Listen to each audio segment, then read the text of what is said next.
Hi guys, আজকে হচ্ছে একটা পেন্টিং করব, যেটা হচ্ছে আমার পোস্টেই দেওয়া ছিল যে আমি কি পেন্টিং করব।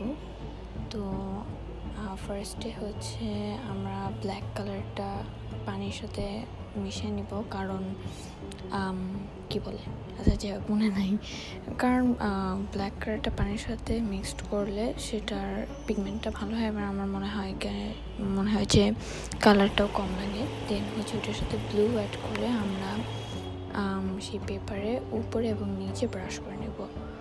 দেন হচ্ছে যে কালারটা থাকবে ওটার সাথে হালকা একটু হোয়াইট মিক্সড করে আমরা এভাবে রাউন্ড শেপ করে সেটাকে পেইন্ট করব। অ্যান্ড মনে রাখতে হবে যে যদি কালারটা বেশি হয়ে যায় তাহলে উপরের দিকে আমরা চাইলে হাত দিয়ে মিক্সড করতে পারি যদি ব্রাশ দিয়ে না হয়। যেমন এই যে আমি করছি, আপনার ভিডিওতে দেখতে পাচ্ছেন যে হাত দিয়ে কিছুটা মিক্সড করে এটার ফিনিশিংটা দিতে হবে। দেন হচ্ছে আমি আরেকটু হোয়াইট কালার অ্যাড করব ওইটাতে। দেন আমরা হচ্ছে মাঝখানে সেটা হোয়াইট কালার যে কালারটা হবে সেটা দিয়ে আমরা মাঝখানে আবারও গোল করে রাউন্ড করতে থাকবো। দেন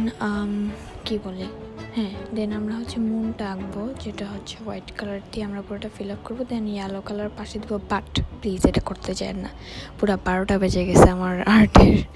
যাই হোক, আমরা ইয়েলো কালারটা না দিলে হবে।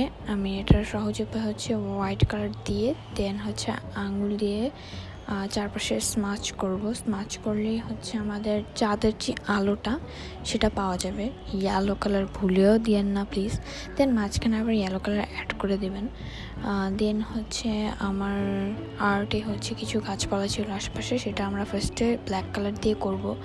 দেন গ্রিনের কিছু শেড নিয়ে আমরা নিচের দিকে করব, যাতে মুনের আলোতে যেটা বোঝা যায় গাছপালার সেটা যাতে বোঝা যায়। দেন হচ্ছে আমরা কিছু তার বা লাইন যেগুলোকে বলে সেটা আঁকলাম। দেন রেইন যেটা থাকবে সেটা আঁকবেন। দেন দ্যাটস ইট, তারা হয়ে গেছে। এটা খুবই সহজ, আপনারা যদি ট্রাই করেন।